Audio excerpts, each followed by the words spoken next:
அனைவருக்கும் வணக்கம். இந்த வீடியோல நம்ம பார்க்க போறது லக்னாதிபதி 11ல் இருந்தால் அல்லது 11ஆம் அதிபதி லக்னத்தில் இருந்தால் என்ன பலன், என்ன நடக்க வாய்ப்பு உண்டு அப்படிங்கறத இந்த வீடியோல பார்க்க போறோம். 11ஆம் இடம் அப்படிங்கிறது உங்களுக்கு தெரியும், லாபஸ்தானம், ப்ராஃபிட். நம்ம நினைச்ச, நம்ம விருப்பப்பட்ட, நம்ம செயல்படுகிற விஷயங்களுக்கு லாபத்தை கொடுக்கக்கூடியது. அதோட 11ஆம் பாவம் அப்படிங்கிறது ஆழ்ந்த ஆசை, அதீத ஆசை அப்படின்னு நம்ம சொல்லலாம். அப்போ 11ஆம் இடம் லக்னம், லக்னாதிபதியோட சம்பந்தப்பட்டிருந்தா அவங்களுக்கு நிறைய விருப்பங்கள் இருக்கும், நிறைய எதிர்பார்ப்பு இருக்கும், நிறைய ஆசை இருக்கும், நிறைய செயல்பட விருப்பப்படுவாங்க அப்படிங்கிறது அர்த்தம். அப்போ எந்த பாதிப்பும் இல்லாம, நீச்சம், வக்ரம், அஸ்தங்கம் அல்லது நிறைய பாவகிரகங்களோட தொடர்பு இல்லாம ஓரளவு நல்லா இருந்தது அப்படின்னா அந்த லாபத்துக்குரிய செயல்கள், சம்பவங்கள் நடக்கும். போற காரியம் வெற்றியாகும், பணம் கொஞ்சம் எக்ஸ்ட்ரா சேரும், சுற்ற இருக்கிற நண்பர்கள், உறவினர்கள், சமூகத்தில் இருக்கவங்க கிட்ட நம்மளோட மதிப்பு கொஞ்சம் கொஞ்சமா உயரும். ஸோ இது எல்லாமே பாசிட்டிவா நடக்கும். இது பாதிக்கப்பட்டிருக்கு, நீச்சம், வக்ரம், அஸ்தங்கம் அல்லது பாவகிரகங்களோட தொடர்பு, இப்படியான அமைப்பு இருக்குன்னு வச்சுக்கலாம். அப்போ அந்த 11ஆம் இடம் எப்படி செயல்படும் அப்படின்னா, நீங்க ஆசைப்படுவீங்க, அதுல எந்த மாற்ற கருத்தும் இல்லை. ஆசைப்படுவீங்க, விருப்பப்படுவீங்க, நிறைய செயல்படுவீங்க, அதுல நிறைய விருப்பு வெறுப்புகள் இருக்கும், எதிர்பார்ப்பு இருக்கும், அதுல எந்த மாற்ற கருத்தும் இல்லை. ஆனா அது செயல்படாதப்போ உங்களுக்குள்ள நிறைய பாதிப்பை ஏற்படுத்தும். ஏன் இப்படி நடக்கல, எனக்கு மட்டும் நடக்க மாட்டேங்குது, நான் இவ்வளவு செஞ்சனே அப்படிங்கிற மாதிரி நெகட்டிவான எண்ணங்களை உள்ள கொடுக்கும். அதே போல அங்க சுத்தி இருக்கிறவங்கள நல்ல வேலை வாங்கிடுவீங்க, டார்ச்சர் பண்ணிடுவீங்க. ஏன்னா உங்களோட விருப்பம், உங்களோட ஆசை அதிகமா இருக்கும்போது அதுக்கு மற்றவங்களை இணங்க வைக்கிறதுக்கான அதீத முயற்சியை எடுத்துருவீங்க. அதே போல ஒரு உறவுகள்ல, ரிலேஷன்ஷிப்ல, திருமண உறவுகள்ல நம்மளோட விருப்பப்படி தான் எல்லாம் நடக்கணும் அப்படிங்கிற கண்மூடித்தனமான விருப்பு வெறுப்புகள் வெளிப்படுறதுக்கான வாய்ப்பு உண்டு. நம்ம ஈகோ ஏதாவது ஒரு இடத்துல லைட்டா டிஸ்டர்ப் ஆனா கூட இருக்கவங்கள போட்டு டார்ச்சர் பண்ணிடுறது. இது அப்படி என்ன எப்படி நீ சொல்லலாம் அப்படி இப்படின்னு தங்களால முடிஞ்ச அளவு எதிர்ப்பை அவங்க மேல திணிக்க ஆரம்பிச்சிருவோம். ஸோ 11ஆம் இடம்ங்கிறது ஆசை, விருப்பத்தை மட்டும் இல்லை, அதை நிறைவேற்றுறதுக்காக எந்த எல்லைக்கும் கூட்டிட்டு போகிறதுக்கும் வாய்ப்புண்டு. அது தசாபுத்தியை பொறுத்தும் அந்த 11ஆம் இடம் எப்படி பாதிக்கப்பட்டிருக்கு, எப்படியான நெகட்டிவ்ல இருக்கு அப்படிங்கறத பொறுத்து. அதிகமான பாவகிரகங்கள் சம்பந்தப்பட்டிருந்தா அவங்க கொஞ்சம் மோசமான எல்லைக்கும் போறதுக்கும் வாய்ப்புண்டு. குறிப்பா ரிலேஷன்ஷிப் சார்ந்த விஷயங்கள்ல, ரிலேஷன்ஷிப்குள்ள எனக்கு ஏத்த மாதிரி தான் நீ இருக்கணும் அப்படிங்கிற மாதிரி கருத்துக்களை, அவங்களோட ஒப்பீனியனை ரொம்ப ஸ்ட்ராங்கா முன்வைக்க ஆரம்பிப்பாங்க. ஸோ இது எல்லாமே 11ஆம் இடம் செய்யக்கூடிய வேலைகள்.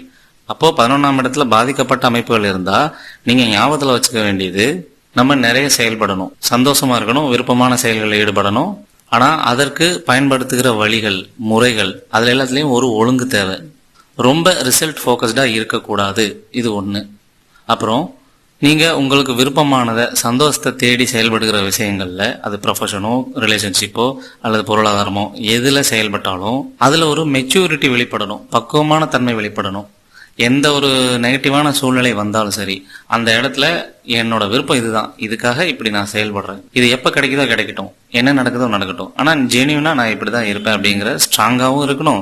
அதுல ஒரு நேர்மையும் கடைபிடிக்கணும், ஃபார்வர்டா மூவ் ஆன் ஆகி போய்கிட்டேவும் இருக்கணும். இப்படி இருக்கும்போது அந்த பாதிக்கப்பட்ட அமைப்பு இருந்து நடக்காம போறப்பையோ அல்லது மற்றவங்க கிட்ட ப்ரூவ் பண்ண முடியாம போறப்பையோ, சில அவமானங்கள் நடக்கிறப்பையோ, அப்படியான விஷயங்களை கேர் பண்ணாம அடுத்த கட்டத்துக்கு கூட்டிட்டு போறதுக்கு இந்த மனநிலை யூஸ் ஆகும்.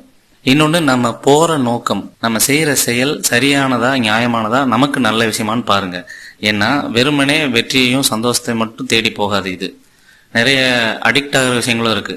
ரிலேஷன்ஷிப்க்கு அடிக்ட் ஆகலாம், ஆல்கஹாலுக்கு அடிக்ட் ஆகலாம், பானுக்கு அடிக்ட் ஆகலாம், பணத்துக்கு அடிக்ட் ஆகலாம், அல்லது ஏதாவது திருட்டுத்தனம், இல்லீகலான விஷயங்கள், இப்படி எல்லா விஷயத்தையுமே உள்ளடக்கியது தான் 11ஆம் இடம். அப்போ நெகட்டிவான விஷயங்களுக்கும் இது போக வைக்கும். அது நியாயமான, நேர்மையான விஷயமா இருக்குதா அப்படிங்கறத செக் பண்ணிக்கங்க. அப்புறம் 11ஆம் இடத்துல பாதிக்கப்பட்ட அமைப்புகள் இருந்தா ஆரம்பத்துல எடுத்த உடனே அந்த சொதப்பல்கள், அந்த சிக்கல்கள், அந்த குழப்பம், அந்த பிரஷர், இது எல்லாமே வரும்.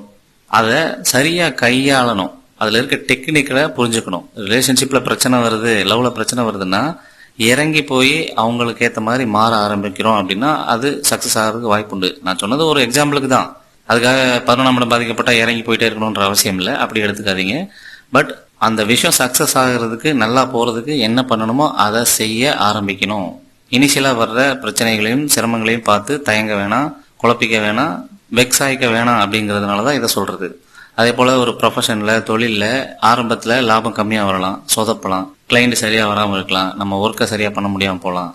ஆனா அதோட டெக்னிக்கை கொஞ்சம் கொஞ்சமா புரிஞ்சுக்கிட்டு எக்ஸ்பீரியன்ஸ் ஆகிட்டோம் அப்படின்னா அந்த 11ஆம் இடம் பாசிட்டிவா செயல்படும். குறிப்பா இந்த 11ஆம் அதிபதி லக்னத்திலயோ, லக்னாதிபதி 11லயோ இருந்ததுன்னா தசாபுத்தி கூட வரணுங்கிற அவசியம் இல்லை. வந்தா ஓகே தான், வந்தா அது சிறப்பா அதிகமா நடக்கும். வரலைன்னாலும் இது அவரோட ஆள் மனசுல எப்பவுமே இருக்கக்கூடிய ஒரு விஷயமா இருக்கும். அதனாலதான் இதை மென்ஷன் பண்ணி சொல்றோம். அப்போ 11ஆம் இடம் ஏதோ ஒரு வகையில பாதிக்கப்பட்ட அமைப்புல இருந்ததுன்னா ஆரம்பகட்ட முடிவுகளையும் ரிசல்ட்களையும் பார்த்து தயங்க வேணாம், குழப்பிக்க வேணாம், பயப்பட வேணாம். அனுபவம் ஆகும்போது, முன்னாடி நம்ம சொன்ன அந்த பக்குவத்தன்மை ஜெனுனிட்டியை எழுப்பப்படும் போது, தொடர் முயற்சியில் இருக்கும்போது அந்த அமைப்பு இருந்தாலும் அதுக்கான நல்ல ரிசல்ட் உருவாகும். ஸோ அப்படி நீங்க 11ஆம் இடத்தை அணுகணும். ஸோ ஓவராலா நம்ம சொல்றது 11ஆம் இடம் அதீத விருப்பத்தை நல்ல சந்தோஷமா வாழணுங்கிற தேடுதலை கொடுக்கும். அதை சரியான வழியில நெறிப்படுத்தினா நிச்சயமா உங்க உயிர், உங்க சோல் சந்தோஷமா வாழும் அப்படிங்கிறது தான் நம்ம சொல்ல வர்றது. இந்த வீடியோ சார்ந்த கருத்துக்களை கமெண்ட் பாக்ஸ்ல போடுங்க. அடுத்த வீடியோல சந்திக்கலாம். உங்களுக்கு ஹாரோஸ்கோப் பார்க்கணும், உங்க மொத்த ஹாரோஸ்கோப்புக்கான டீட்டெயிலான அனாலிசிஸ் ஆடியோ ரெக்கார்ட் வேணும் அப்படின்னா நம்மளை தொடர்பு கொள்ளுங்க. அல்லது வேலை, தொழில், ஃபேமிலி லைஃப் சம்பந்தப்பட்ட ஜெனரல் கைடன்ஸ் வேணும் அப்படின்னாலும் நம்மளை தொடர்பு கொள்ளுங்க.